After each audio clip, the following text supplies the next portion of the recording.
Hello friends, कैसे हैं आप सभी लोग। आई होप आप सब लोग बिल्कुल ठीक होंगे। चलिए शुरू करते हैं आज की क्लास। आज की जो क्लास होगी वो बहुत ही इम्पॉर्टेंट है। इम्पॉर्टेंट इसलिए है कि आज से जो है हम जो आपकी PYQ हैं, जो पिछले साल के जो क्वेश्चन पेपर हैं उनको हम डिस्कस करने वाले हैं। ठीक है, पिछले बार जो आपका जनवरी में पेपर हुआ था 2024 में, उसका जो सेकेंड पेपर का जो है एग्ज़ाम हुआ था, ठीक है, यानी पेपर 2 जो आपका हुआ था उसमें CDP आज की क्लास में हम डिस्कस करने वाले हैं। ठीक है, आप सभी को पता है कि जो सेकेंड पेपर होता है उसमें जो सब्जेक्ट होते हैं, पहला आपका CDP होता है, दूसरा आपका SST होता है और तीसरा एक हिंदी आपका कंपलसरी लैंग्वेज होता है और दूसरा जो है कोई अदर लैंग्वेज, आप हिंदी के अलावा कोई दूसरा लैंग्वेज चाहे आप इंग्लिश या संस्कृत ले सकते हैं। ठीक है, तो ये 4 सब्जेक्ट होते हैं सेकेंड पेपर में जो आपको पढ़ना होता है और एग्ज़ाम देना होता है। तो आज की क्लास में हम CDP का जो PYQ है, यानी CDP का जो पेपर हुआ था आपका जनवरी 2024 में, उसको हम आज की क्लास में डिस्कस करने वाले हैं। कल जो डिस्कस करेंगे वो आपका SST होगा। ठीक है, यानी SST के जो क्वेश्चन होंगे वो हम कल की क्लास में डिस्कस करने वाले हैं। आप सभी को पता है कि आपका जो एग्ज़ाम है वो जो है 7 जुलाई को एग्ज़ाम है। ठीक है, 7 जुलाई को सीटेट का पेपर होने वाला है। तो आज है 1 जून। ठीक है, तो आप सभी को पास बहुत ज़्यादा टाइम नहीं है, लगभग मान के चलते हैं कि 1 महीने का टाइम है आप सभी के पास। ठीक है, 1 महीने के टाइम पे आपको जो कुछ भी आपने अभी तक नहीं पढ़ा है पूरी ताकत लगा देनी है। जो जितने भी चैप्टर हैं उनको पूरा रिवाइज कर लेना है, चीज़ें डिस्कस कर लेनी है। साथ में जो आपके PYQ के क्वेश्चन हैं, जो प्रीवियस ईयर के क्वेश्चन हैं, जैसे पिछले बार जो आपका एग्ज़ाम हुआ था जनवरी में, उसमें किस टाइप के क्वेश्चन पूछे गए थे उसको भी आप देखते चलिए। जो भी हम, क्योंकि 1 महीने का टाइम है तो हम 1 महीने पूरा PYQ कराने वाले हैं सीटेट के लिए। ठीक है, जिसमें हम जो आपका 2 बजे की क्लास होगी उसमें सीटेट का सेकेंड पेपर जो होता है उसको हम डिस्कस कराएंगे और जो शाम की क्लास होती है 6 बजे उसमें हम फर्स्ट पेपर डिस्कस कराने वाले हैं PYQ। ठीक है, तो ये जो क्लास आज से हम स्टार्ट करने वाले हैं ये बहुत ही ज़्यादा इम्पॉर्टेंट है। इनमें आपको पता चलेगा कि किस टाइप के क्वेश्चन पिछले जो एग्ज़ाम हुए हैं उसमें पूछे जा रहे हैं। ठीक है, तो काफ़ी हेल्प मिलेगी। साथ ही आपको ये भी पता होगा कि जो सीटेट का एग्ज़ाम होता है इसमें क्वेश्चन रिपीट भी होते हैं, तो ये काफ़ी ज़्यादा हेल्प करेगी आपके एग्ज़ाम के लिए। तो इसको स्किप नहीं करना है, ये क्लास लेना, इस क्लास को देखते रहना है ताकि जो भी क्वेश्चन आपके एग्ज़ाम में आने वाले हैं वो आपके क्लियर होते जाएँ। ठीक है, तो क्लास में नए हैं तो क्लास को जो है लाइक करिएगा, अपने दोस्तों में शेयर कर दीजिएगा। अगर आप चैनल पर पहली बार विजिट कर रहे हैं तो चैनल को सब्सक्राइब कर लीजिएगा, क्योंकि ये जो क्लास है आपके एग्ज़ाम तक चलने वाली है। आज जो होगी वो क्लास फर्स्ट होगी, जिसमें हम जो जनवरी का पेपर हुआ था, जनवरी में जो जनवरी 2024 में जो पेपर हुआ था उसका हम PYQ सॉल्व करने वाले हैं। ठीक है, तो आइडिया हो जाएगा किस टाइप के क्वेश्चन, आपकी जो पिछला एग्जाम हुआ था उसमें किस टाइप के क्वेश्चन पूछे गए थे। ठीक है, तो देखते हैं आज की क्लास का पहला क्वेश्चन। तो सबसे पहले ये समझ लीजिए कि जो आपका होता है सेकेंड पेपर उसमें सबसे पहले CDP पूछी जाती है। ठीक है, जैसे आपका SST होता है, SST में 60 क्वेश्चन होते हैं और CDP जो होता है CDP में आपके 30 क्वेश्चन पूछे जाते हैं। तो इतना ध्यान रखना है, CDP में कितने क्वेश्चन पूछे जाते हैं, 30। तो जो सेकेंड पेपर होता है उसमें 1 से लेकर 30 तक के जो क्वेश्चन होते हैं वो CDP के होते हैं, वो आपको सॉल्व करने होते हैं। ठीक है, और सभी क्वेश्चन सॉल्व करने कंपलसरी होते हैं 30 नंबर, क्योंकि नेगेटिव मार्किंग नहीं होती, इस चीज़ को भी जानते रहिए। ठीक है, तो इसमें दिया है कि निम्न प्रश्नों यानी कि प्रश्न संख्या 1 से 30 के उत्तर देने के लिए सही और सबसे उपयुक्त विकल्प चुनना है आपको। सबसे पहला क्वेश्चन क्या दिया है, पहला क्वेश्चन दिया कि जीन पियाजे का मानना था कि ज्ञान है। जीन पियाजे का मानना था कि ज्ञान है। ज्ञान क्या है, एक दृश्य व्यवहार परिवर्तन है जिसे विश्वसनीयता के साथ मापा जा सकता है।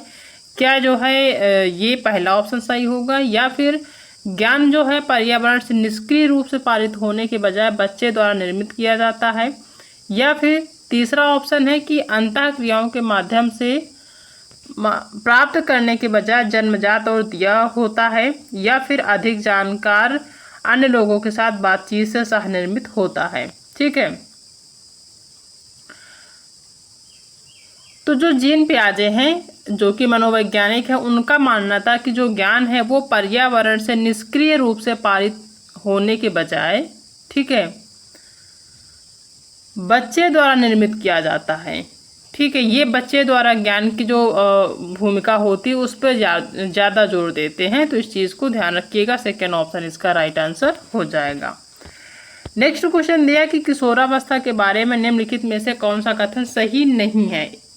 हमेशा आप पेपर सॉल्व करते समय एक चीज़ का ध्यान हमेशा रखें, अगर क्वेश्चन आप पढ़ते हैं तो इस चीज़ को हमेशा ध्यान रखें, क्वेश्चन जो है पॉजिटिव पूछ रहा है या निगेटिव पूछ रहा है। कई बार आप नहीं को ध्यान में नहीं देखते हैं तो यहीं पे आपका क्वेश्चन गलत हो जाता है, तो 1 नंबर आपका यहीं पे चला जाता है। मान लीजिए निगेटिव वाले क्वेश्चन आपकी क्लास में आपके जो पेपर है 30 नंबर का, उसमें 5 क्वेश्चन या 5 नंबर के क्वेश्चन आपके जो है नहीं वाले हो गए, निगेटिव वाले। आपने अगर ध्यान नहीं दिया तो 5 नंबर जो क्वेश्चन होंगे वो आराम से आपके गलत हो जाएंगे, 5 नंबर आपका गलत हो जाएगा। ठीक है, और बचेंगे 25 नंबर। 25 नंबर में तो ऐसा है नहीं कि 25 के 25 आपके सही होंगे, तो इस चीज़ को ध्यान रखना है। ठीक है, और कई बार होता भी है कि नेगेटिव वाले क्वेश्चन 2 से 3 पूछ लिए जाते हैं, तो ध्यान रखना है जो नहीं पूछ रहा है क्वेश्चन में उसको अंडरलाइन कर लेना ताकि आपको याद रहे। ठीक है, तो किशोरावस्था के बारे में कौन सा कथन सही नहीं है ये आपको बताना है। पहला कि विभिन्न संस्कृतियों के बच्चे एक समान तरीके से किशोरावस्था में प्रवेश करते हैं और इसे अनुभव करते हैं। बिल्कुल गलत है। सभी जो संसार में दुनिया भर में जो भी बच्चे हैं वो एक ही तरीके से किशोरावस्था में प्रवेश नहीं करते, सबका अलग अलग टाइम होता है, अलग अलग तरीके होते हैं, तो पहला ही इसमें गलत है। दूसरा कि किशोरावस्था एक सामाजिक रचना है, बिल्कुल सही है। किशोरावस्था जो है एक सामाजिक रचना है। किशोरावस्था को आमतौर पर यौवन को शुरू करने के लिए माना जाता है। यह एक ऐसी प्रक्रिया है जो यौन परिपक्वता और पुनरुत्पादन की क्षमता की ओर ले जाती है, ये भी सही है। फोर्थ ऑप्शन है कि किशोरावस्था बचपन और वयस्कता के बीच विकासात्मक संक्रमण है जिसमें शारीरिक, संज्ञानात्मक और मनोसामाजिक परिवर्तन होते हैं, तो ये ऑप्शन भी आपका राइट आंसर है। तो इसका जो निगेटिव है, क्योंकि निगेटिव पूछ रहा है तो पहला ही सही हो जाएगा क्योंकि ये आपका निगेटिव है। ठीक है, तो इस तरीके से आपको सॉल्व करने हैं निगेटिव वाले क्वेश्चन। नेक्स्ट क्वेश्चन है कि निम्न में से कौन सा एक महारत लक्ष्य अभिविन्यास का वर्णन करता है। कौन सा वर्णन करता है ये आपको बताना है। पहला कि अपमान के डर से, असफलता या सजा से बचने पर ध्यान देना। ठीक है, दूसरा है कि दूसरों के साथ प्रतिस्पर्धा करने के लिए एक निश्चित स्तर के प्रदर्शन को प्राप्त करने पर ध्यान देना। और तीसरा है कि किसी कार्य के लिए अपनी कौशल और समझ को सुधारने पर ध्यान देना। और फोर्थ ऑप्शन है कि बाहरी पुरस्कार प्राप्त करने के लिए उच्च ग्रेड प्राप्त करने पर ध्यान देना। यहाँ कह रहा है कि कौन सा एक महारत लक्ष्य अभिविन्यास का वर्णन करता है। ठीक है, तो यहाँ पे जो किसी कार्य के लिए अपनी कौशल और समझ को सुधारने पर ध्यान देना होता है, यही ऑप्शन आपका राइट हो जाएगा। यही जो है क्या करता है, अभिविन्यास का वर्णन करता है। ठीक है, नेक्स्ट क्वेश्चन है कि निम्नलिखित में से कौन प्रगतिशील शिक्षा में शिक्षक की भूमिका का सबसे अच्छा वर्णन करता है। प्रगतिशील शिक्षा में शिक्षक की जो भूमिका होती है उसका अच्छा वर्णन करता है, ये बताना है। पहला है कि शिक्षक बच्चों को स्वतंत्र रूप से सीखने देता है, बिल्कुल सही, और उनके सीखने में हस्तक्षेप नहीं करता है, ये गलत है। ठीक है, ये अच्छा वर्णन नहीं करता है। दूसरा कि शिक्षक कक्षा में ज्ञान और प्राधिकार का प्राथमिक स्रोत है। ठीक है, और तीसरा कि शिक्षक बच्चों को प्रयोग करने के लिए विविध सामग्री प्रदान करता है, बिल्कुल सही। ये सबसे अच्छा वर्णन होता है कि जो शिक्षक होते हैं वो बच्चों को प्रयोग करने के लिए विविध प्रकार के सामग्री प्रदान करते हैं ताकि बच्चे खुद से प्रयोग करके सीखें, ये अच्छा वर्णन करता है। फोर्थ नंबर है कि शिक्षक पाठ्यचर्या मानकों का कड़ाई से पालन सुनिश्चित करने के लिए जिम्मेदार है, ये आपका गलत है। ठीक है, तो थर्ड ऑप्शन ही यहाँ पे सही हो जाएगा। ये जो है सही व्याख्या करता है या फिर सही वर्णन करता है। नेक्स्ट क्वेश्चन है कि जीन पियाजे के अनुसार चिन्हों के लिए चिन्हों का प्रयोग करने की क्षमता, जैसे कि अक्षर एक्स को अज्ञात अंक के लिए मानने की क्षमता, जैसे गणित में मान लेते हैं ना कि मान लीजिए यहाँ पे एक्स है। ठीक है, तो ऐसे जो है इसका कहने का मतलब ये है। ठीक है, डैश के दौरान विकसित होती है और विद्यार्थियों को डैश सीखने में सक्षम बनाती है। पहला ऑप्शन है कि औपचारिक संक्रियात्मक अवस्था, संरक्षण और क्रमबद्धता। दूसरा है कि मूर्त संक्रियात्मक अवस्था, बीजगणित और गणना। तीसरा है मूर्त संक्रियात्मक अवस्था, संरक्षण और क्रमबद्धता, और चौथा है यहाँ पे संरक्षण और क्रमबद्धता होगा। ठीक है, और फोर्थ है कि औपचारिक संक्रियात्मक अवस्था, बीजगणित और गणना। ठीक है, तो यहाँ पे जो फिल करना है आपको, यहाँ पे यानी जो ये खाली स्थान है यहाँ पे जो फिल करना है वो क्या फिल करना है यहाँ पे, यानी कि जो अज्ञात अंक के लिए मानने की जो क्षमता है वो क्या होगा, औपचारिक संक्रियात्मक अवस्था के दौरान विकसित होती है और विद्यार्थियों को बीजगणित सीखने में सक्षम बनाती है। ठीक है, यानी जो बीजगणित होता है वहाँ पे हम x मानते हैं। ठीक है, जैसे कह रहा कि जीन पियाजे के अनुसार चिन्हों के लिए चिन्हों का प्रयोग करने की क्षमता, जैसे कि अक्षर x को अज्ञात अंक के लिए मानने की जो क्षमता होती है औपचारिक संक्रियात्मक अवस्था के दौरान विकसित होती है। यहाँ पे औपचारिक संक्रियात्मक अवस्था हो जाएगा, उसके दौरान विकसित होती है और विद्यार्थियों को गणित या यूँ कह लें कि बीज गणित सीखने में क्या बनाती है, सक्षम बनाती है। तो फोर्थ ऑप्शन इसका सही और उपयुक्त आंसर हो जाएगा। नेक्स्ट क्वेश्चन है कि निम्नलिखित में से कौन सा एक ऐसे प्रश्न का उदाहरण है जिसमें छात्रों को जानकारी का विश्लेषण करने की आवश्यकता होती है। यहाँ पर छात्रों को जानकारी का विश्लेषण करने की आवश्यकता होती है। पहला है कि 2 किला मार्किंग वर्ड का नायक कौन है। मार्किंग वर्ड होता है, ठीक है, यहाँ वर्ड नहीं वर्ड। 2 किला मार्किंग वर्ड का नायक कौन है। दूसरा है कि 2 किला मार्किंग वर्ड उपन्यास का कथानायक, ठीक है, कथानायक कौन है, यह क्या है, सॉरी कथानक होगा यहाँ पे, कथानक क्या है। 2 किला मार्किंग वर्ड उपन्यास का विषय क्या है। और चौथा है कि 2 किला मार्किंग वर्ड में लेखक प्रतीकवाद का उपयोग कैसे करते हैं। ठीक है, तो यहाँ पे उदाहरण बताना है जो कि जो है छात्रों की जानकारी का विश्लेषण करने की आवश्यकता है। ठीक है, तो यहाँ पे है कि 2 किला मार्किंग वर्ड में लेखक प्रतीकवाद का उपयोग कैसे करता है, यानी जो लेखक है वो 2 किला मार्किंग वर्ड में जो प्रतीकवाद का उपयोग है वो कैसे करता है। एक छात्र को जानकारी का विश्लेषण करने की क्या होती है, आवश्यकता होती है। इसका फोर्थ ऑप्शन सही हो जाएगा। ठीक है, ये जो फोर्थ ऑप्शन है इसमें क्या होता है, जो आलोचनात्मक चिंतन है और जो काम में नियोजित साहित्य तत्व होते हैं उसमें गहरी समझ शामिल होती है। ठीक है, तो फोर्थ ऑप्शन इसका राइट आंसर हो जाएगा। नेक्स्ट क्वेश्चन आपका अभिकथन के रूप में दिया है। अभिकथन आपका दिया है कि छात्रों के अच्छा प्रदर्शन करने और स्कूल में बने रहने की अधिक संभावना है यदि उनको अपने स्कूल से भावात्मक लगाव है और वे मानते हैं कि उनका होना मायने रखता है। ये आपका जो है पहला यानी कि अभिकथन दिया हुआ है कि छात्रों के अच्छा प्रदर्शन करने और स्कूल में बने रहने की अधिक संभावना यदि उनको अपने स्कूल से भावात्मक लगाव है और वो मानते हैं कि उनका होना मायने रखता है। ठीक है, तो अभिकथन तो सही है। दूसरा दिया है कारण कि भावनाएं सीखने में महत्वपूर्ण भूमिका निभाती है, ये भी आपका सही है। ठीक है, तो इसमें दोनों ऑप्शन सही है, यानी ए और आर दोनों सही है। ठीक है, और ए और आर सही व्याख्या करता है, गलत तो है ही नहीं, दोनों क्या है, सही है। तो सेकेंड ऑप्शन इसका राइट आंसर हो जाएगा। नेक्स्ट है कि पाठ्य पुस्तकों और मीडिया में विभिन्न जेंडर का प्रतिनिधित्व कितना और किस तरीके से किया जाता है, जैसे महत्वपूर्ण प्रश्न पूछने से किसको प्रोत्साहन मिलेगा। ठीक है, पाठ्य पुस्तकों और मीडिया में विभिन्न जेंडर का प्रतिनिधित्व कितना और किस तरीके से किया जाता है, इस तरीके के जो प्रश्न होते हैं उनको पूछने से किसको प्रोत्साहन मिलेगा। ठीक है, पहला है कि जेंडर भूमिका सुगम्यता को हतोत्साहित करने, जी नहीं।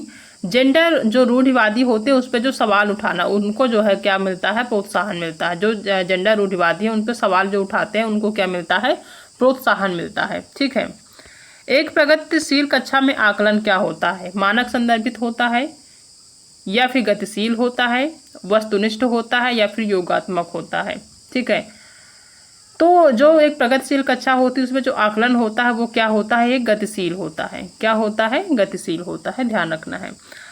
आलोक निम्नलिखित व्यवहार दिखाता है। एक लड़का है आलोक, वो कई प्रकार से जो है उसका जो बिहेवियर है वो अलग तरीके से है, जैसे कि पढ़ते समय सिर को अजीब स्थिति में पकड़ना। ठीक है, यानी कि क्लास में वो अलग अलग तरीके से जो है हरकतें करता है, जैसे कि पढ़ते समय सिर को अजीब स्थिति में पकड़ना, आँख को बार बार मूंदना और रगड़ना, आंखों की लाली, सूजन, अक्षर पहचान से भ्रमित होना, यह किसके संभावित लक्षण हो सकते हैं। अगर कोई बच्चा इस तरीके के जो है हरकतें करता है कि अगर पढ़ते समय सिर को अजीब स्थिति में पकड़ता है, आँख को बार बार मूंदता है, रगड़ता है, उसकी आंखों में लाली है या फिर सूजन है, उसको अक्षर पहचान में जो है भ्रमित होता है, नहीं अक्षर को पहचान नहीं पाता है, इस तरीके के जो लक्षण है, इस तरीके से जो चीज़ें दिखाई देती हैं वो किस चीज़ के लक्षण हो सकते हैं। क्या संचार संबंधी विकार है उस बच्चे को, जो आलोक है क्या उसको संचार संबंधी विकार है, या फिर संचार संबंधी तो है नहीं है, उसको दृष्टि संबंधी समस्या है, यानी वो देख नहीं पाता, उसको देखने में प्रॉब्लम होती है, ठीक है, उसके आंखों में प्रॉब्लम है, तो इसका सेकेंड ऑप्शन सही आंसर हो जाएगा। नेक्स्ट अभिकथन दिया है कि वह कोई उद्देश्यात्मक निश्चित क्षण नहीं है होता जब कोई बच्चा मध्य बाल्यावस्था या किशोरावस्था में प्रवेश करता है, ठीक है, यानी कि वह कोई उद्देश्यात्मक निश्चित लक्षण नहीं होता जब कोई बच्चा मध्य बाल्यावस्था या किशोरावस्था में प्रवेश करता है। हाँ सही है, ठीक है।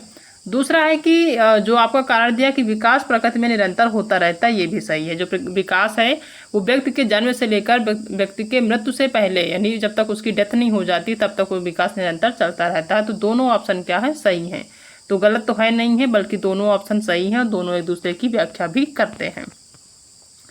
तीसरा क्वेश्चन दिया है कि आपका अभिकथन के रूप में कि शिक्षकों की निरंतर अपने स्वयं के रूढ़िवादिता और पूर्वाग्रह पर चिंतन करना चाहिए, ठीक है। जो शिक्षक होते हैं उनको निरंतर अपने स्वयं के रूढ़िवादिता और पूर्वाग्रहों पर चिंतन करना चाहिए, ठीक है। और दूसरा है कि सांस्कृतिक रूप से उत्तरदायी शिक्षण का अर्थ है कि शिक्षक चिंतनशील हो, ठीक है। तो शिक्षकों को निरंतर अपने स्वयं के रूढ़िवादिता और पूर्वाग्रहों पर चिंतन करना चाहिए, बिल्कुल सही है। दूसरा है कि सांस्कृतिक रूप से उत्तरदायी शिक्षण का अर्थ है कि शिक्षक चिंतनशील हो, ये भी ऑप्शन सही है। और ये जो है इसकी व्याख्या भी करता है, तो यहाँ पे सेकंड ऑप्शन यहाँ पे भी सही हो जाएगा, ठीक है, क्योंकि गलत तो है ही नहीं। तीसरा दिया है नेक्स्ट क्वेश्चन की जो वाइगोत्स्की हैं, ठीक है, वाइगोत्स्की के अनुसार, यहाँ पे गलत लिखा है, वाइगोत्स्की के अनुसार संज्ञानात्मक विकास को सुगम बनाने, यहाँ पे सुगम होगा, सुगम बनाने में शिक्षा की क्या भूमिका है। वाइगोत्स्की के अनुसार संज्ञानात्मक विकास को सुगम बनाने में शिक्षक की क्या भूमिका होती है, ये आपको बताना है। पहला कि केवल उन्हीं कार्यों को देना जो विद्यार्थी वर्तमान में स्वतंत्र रूप से कर सकते हैं, बिल्कुल नहीं, ये टीचर का जो है काम नहीं होता है कि सिर्फ वही काम देना जो बच्चा कर पाए। दूसरा कि छात्र को जानकारी और ज्ञान प्रदान करना। तीसरा है कि आलंबन के माध्यम से छात्र के सीखने का मार्गदर्शन और समर्थन करना। और फोर्थ है कि छात्र को पूरी तरह से स्वतंत्र रूप से सीखने की अनुमति देना, ये भी गलत है। तो थर्ड सही होगा कि आलंबन यानी कि एक सहारे के माध्यम से छात्र को सीखने का मार्गदर्शन और समर्थन करना, ठीक है, आलंबन यानी कि सहारा देकर, ठीक है। तो थर्ड ऑप्शन सही हो जाएगा। नेक्स्ट क्वेश्चन है कि एक माध्यमिक स्कूल शिक्षक छात्रों को संकल्पनाओं और वास्तविक दुनिया के अनुप्रयोगों के बीच संबंध बनाने में मदद करके सार्थक सीखने को सक्षम बनाना चाहता है।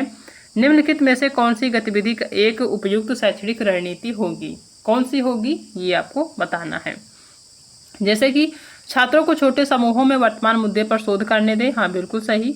और अपने निष्कर्ष कक्षा में प्रस्तुत करें, ठीक है। कोई भी मुद्दा है तो उसमें छात्रों को कहें कि आप खुद पे जो है खोजबीन करें, सर्च करें, शोध करें, और फिर जो भी निष्कर्ष निकले उसको जो है क्लास में क्या करें, डिस्कस करें, ठीक है। जो भी निष्कर्ष है उसको प्रस्तुत करें या बताएं, तो ये ऑप्शन तो यहाँ पे सही है।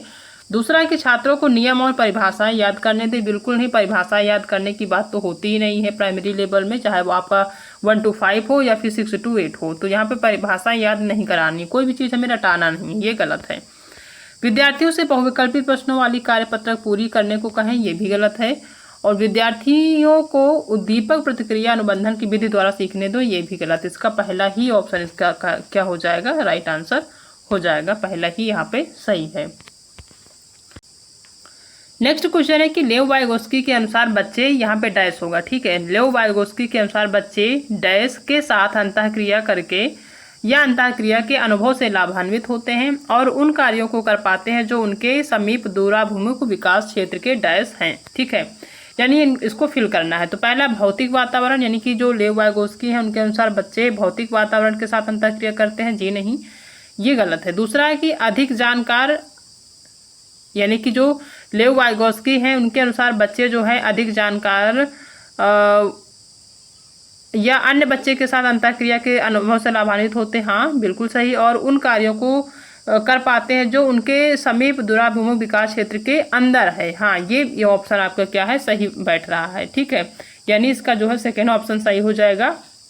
बाहर तो होता ही नहीं, भौतिक वातावरण होता नहीं है, तो उसका सेकेंड ऑप्शन है। यानी कि जो बच्चे होते हैं लेव वाइगोत्स्की के अनुसार वो जो अंतःक्रिया करते हैं वो अपने से अधिक जानकार या फिर जो अन्य बच्चे होते हैं उनसे अंतःक्रिया करते हैं, उनसे बातचीत करते हैं और अपने उनसे बातचीत करने के बाद क्या करते हैं, अपने जो है अनुभव से लाभान्वित होते हैं। ठीक है, यानी जो भी अंतःक्रिया करते हैं उनके अनुभव से लाभान्वित तो होते हैं, साथ ही साथ क्या होते हैं, और जो उनके कार्य होते हैं उनको कार्यों को कर पाते हैं, और उनके समीप दुराभिमुख विकास क्षेत्र के क्या होते हैं, अंदर होते हैं। तो सेकंड ऑप्शन इसका सही आंसर हो जाएगा। अपठन वैकल्य या वैफल्य डिसलेक्सिया एक डैश स्थिति है जो शिक्षार्थी की डैश क्षमता को प्रभावित करती है। यहाँ पे फिल करना है। ठीक है, पहला कि संवेदी यानी कि जो अपठन यानी कि डिसलेक्सिया है, क्या एक संवेदी स्थिति है जो शिक्षार्थी की शारीरिक गतिविधियों के समन्वय को प्रभावित करती है? बिल्कुल नहीं, भावात्मक तो होती ही नहीं है। अपठन जो होता है यानी कि जो डिसलेक्सिया होता है वो क्या है, एक तंत्रिकी यानी कि न्यूरोलॉजिकल या ध्वनियों को प्रतीकों चिन्हों के साथ जोड़ने, यानी कि जो ये अपठन यानी डिसलेक्सिया वो क्या है, एक तंत्रिकी या न्यूरोलॉजिकल एक स्थिति है जो शिक्षार्थियों की ध्वनियों को प्रतीकों चिन्हों के साथ जोड़ने की क्षमता को क्या करती है, प्रभावित करती है। तो इसका जो है सेकेंड ऑप्शन इसका यानी थर्ड ऑप्शन इसका सही हो जाएगा। ठीक है, यानी जो ये डिसलेक्सिया है ये एक सीखने का विकार है। ठीक है, जिसमें जो है बच्चा ध्वनियों को पहचान करने में और सीखने के में जो समस्याएं आती हैं उसको पढ़ने में कठिनाई होती है। ठीक है, वो जो है अक्षरों को शब्दों को सही से जो है संबोधित नहीं कर पाता है। ठीक है, इनसे संबंधित होता है। तो ये क्या होता है, आपका डिसलेक्सिया होता है। थर्ड ऑप्शन इसका सही हो जाएगा। नेक्स्ट क्वेश्चन है कि निम्नलिखित में से कौन सा समाजीकरण की प्रक्रिया की विशेषताएं हैं? पहला कि यह एक रेखीय प्रक्रिया है। जी नहीं, समाजीकरण एक रेखीय प्रक्रिया नहीं होती है बल्कि एक जटिल प्रक्रिया होती है। तो ये तो सही है। तीसरा कि एक बहुआयामी प्रक्रिया है। ये भी सही है। यह विभिन्न संस्कृतियों में विशिष्ट रूप से होती है। ये भी आपका सही है।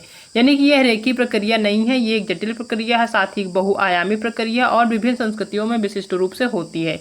तो बी, सी और डी आपका सही है, बाकी यहाँ पे गलत है। तो फोर्थ ऑप्शन इसका सही आंसर हो जाएगा। ठीक है, नेक्स्ट क्वेश्चन है कि निम्नलिखित में से कौन सा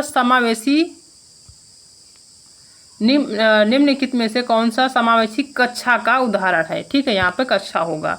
यह समावेशी क्लास का जो उदाहरण है वो कौन सा है, आपको बताना है।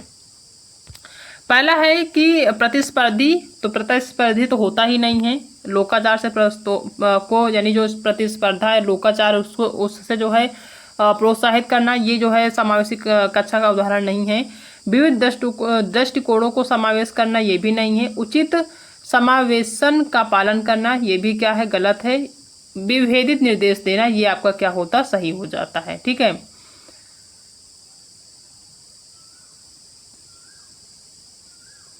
तो फोर्थ ऑप्शन इसका सही आंसर हो जाएगा। नेक्स्ट क्वेश्चन है, अभिकथन आपका दिया है कि एक समावेशी कक्षा में सीखने के लक्ष्यों, शैक्षिक रणनीतियों के साथ साथ आकलन में अनुकूलन किया जाना चाहिए। यानी एक जो समावेशी कक्षा उसमें सीखने के लक्ष्यों के साथ शैक्षणिक रणनीतियों के साथ साथ आकलन में अनुकूलन किया जाना चाहिए। दूसरा है कि समावेश का दर्शन शैक्षिक दृष्टिकोण और मूल्यांकन के माध्यम से सभी व्यक्तिगत मतभेदों को समाप्त करने की वकालत करता है। ये दोनों क्या है, गलत है। पहला ही भी अभिकथन गलत है और आपका कारण भी गलत है। तो गलत है तो एक दूसरे की व्याख्या तो करेगा ही नहीं। ठीक है, तो यहाँ पे क्या हो जाएगा, ए और आर दोनों क्या है, गलत है। ए और आर दोनों क्या है, गलत है। पहला ऑप्शन सही हो जाएगा। नेक्स्ट क्वेश्चन है, अभिकथन दिया है आपका कि एक बच्चा किसी कार्य को करने में जितना कम सक्षम होता है, एक जो बच्चा है किसी कार्य को करने में जितना कम सक्षम होता है, शिक्षकों को उतने ही अधिक संकेत और इशारे देने चाहिए और जैसे जैसे बच्चा अधिक से अधिक कर सकता है शिक्षक को कम से कम मदद करनी चाहिए। ठीक है, तो क्या ये ऑप्शन सही है? तो ये ऑप्शन तो सही है। ठीक है, ये ऑप्शन क्या है आपका, सही है। दूसरा है कि बुद्धि लब्ध की गणना करके बुद्धि को सटीक रूप से मापा जा सकता है, ये भी सही है। यानी ए और आर दोनों सही हैं और सही व्याख्या भी करते हैं। ठीक है, तो इसका सेकेंड ऑप्शन सही हो जाएगा कि ए और आर दोनों सही हैं और व्याख्या भी सही करते हैं। एक शिक्षिका ने नोटिस किया कि उसका एक छात्र, नेक्स्ट क्वेश्चन है कि एक शिक्षिका ने नोटिस किया कि उसका एक छात्र अत्यधिक विचलित है और उसे कक्षा के दौरान ध्यान देने में परेशानी होती है। निम्न में से कौन सी रणनीति छात्र को केंद्रित करने में मदद करने के लिए प्रभावी रणनीति होगी? कौन सी होगी ये बताना है। पहला कि माता पिता को बुलाकर छात्र के खिलाफ सख्त अनुशासनात्मक कार्रवाई करना, जी नहीं। दूसरा कि छात्र को कक्षा के दौरान बार बार करने के लिए कार्य देना, ये भी गलत है। तीसरा कि आपको सख्ती से अपना अवधान विभेदन के लिए करना, यानी छात्र को सख्ती से अपनी अवधान अधिक के लिए करना, यानी जो है अधिक बल के लिए करना, ये भी गलत है। ठीक है। स्वयं नियमन और समय प्रबंधन के लिए छात्र को टाइमर देना, ये आपका सही, यानी खुद से वो अपना जो है नियमन करे खुद से, और समय जो प्रबंधन है उसके लिए छात्र को टाइमर देना, ये ऑप्शन इसका सही आंसर और उपयुक्त आंसर होगा। नेक्स्ट क्वेश्चन है, अभिकथन दिया है कि वास्तविक जीवन की समस्याओं और मूर्त अनुभवों से सीखने से बच्चों को अधिगम और जानकारी प्राप्त करने के लिए कई रास्ते मिलते हैं। ये पहला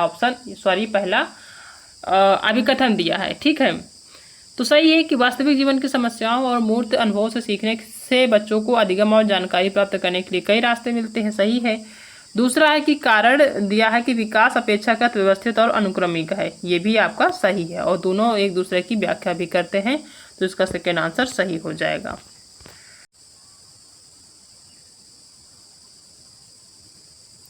नेक्स्ट क्वेश्चन है कि रचनात्मक मूल्यांकन के लिए कार्य की प्रगति को दर्शाती जो पोर्टफोलियो है एक प्रभावी प्रणाली है, क्यों?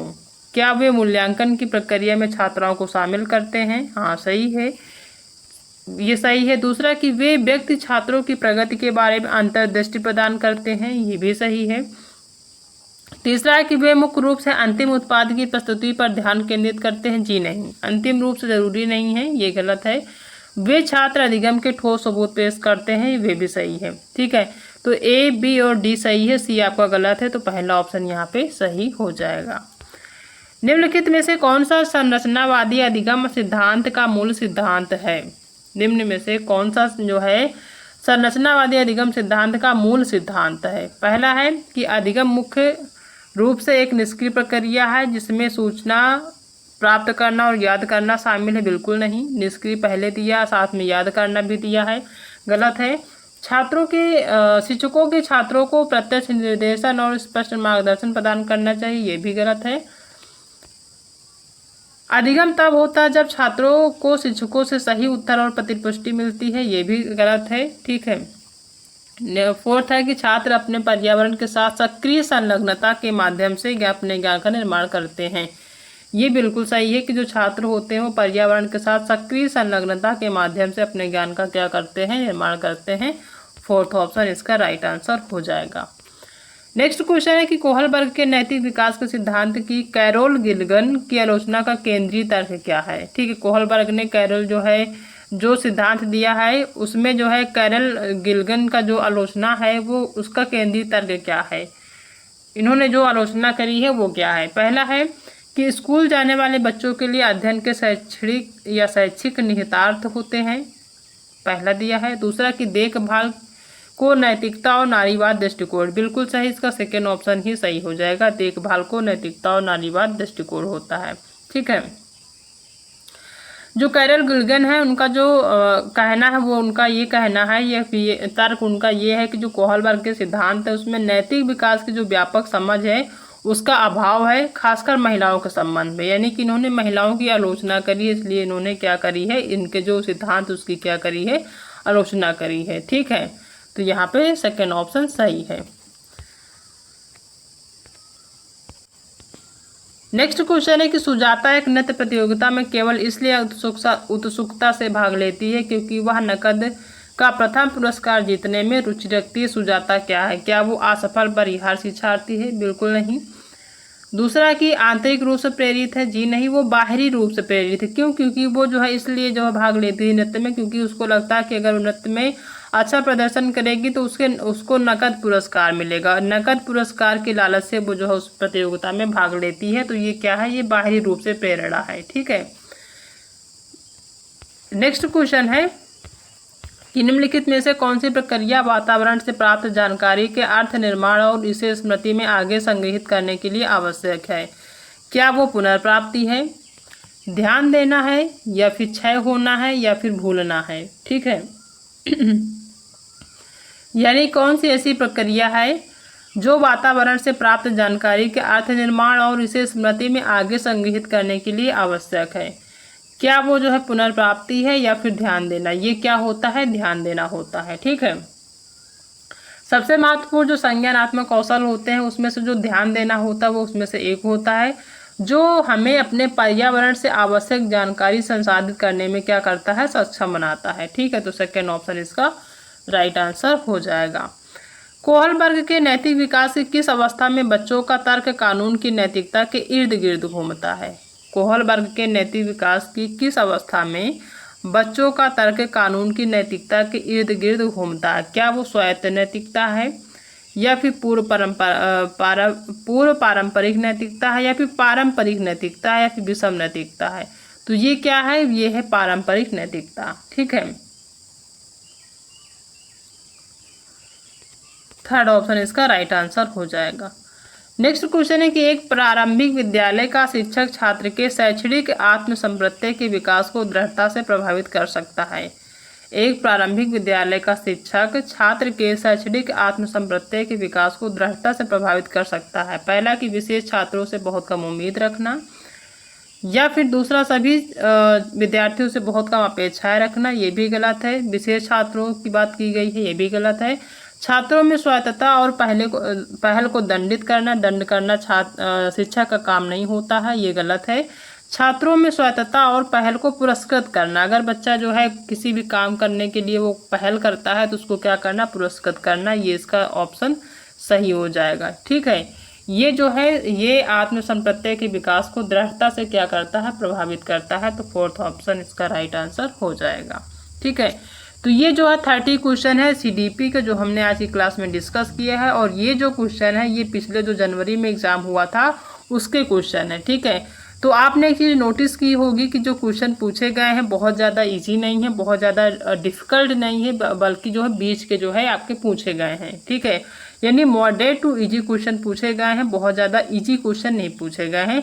तो ये चीज़ आपको क्लियर हो गई कि जो आपका सेकेंड पेपर होता है उसमें जो सीडीपी के क्वेश्चन पूछे जाते हैं वो किस टाइप के पूछे जाते हैं, और जो आपका अभिकथन और कारण से संबंधित जो आपके क्वेश्चन होते हैं वो कम से कम 3 से 4 क्वेश्चन आपको देखने को मिले हैं इस क्लास में।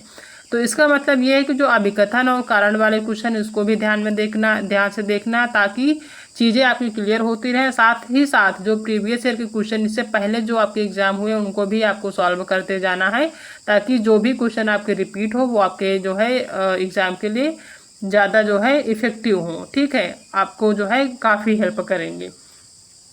तो आई होप कि आप सभी को आज की जो क्लास है वो पसंद आई होगी। अगर आज की क्लास पसंद आई है तो वीडियो को लाइक करिएगा, अपने दोस्तों में शेयर करिएगा, और अगर आप चैनल पर पहली बार विजिट कर रहे हैं तो चैनल को सब्सक्राइब करना बिल्कुल भी मत भूलिएगा। मिलते हैं नेक्स्ट क्लास में एक नए टॉपिक के साथ, तब तक अपना ध्यान रखिएगा।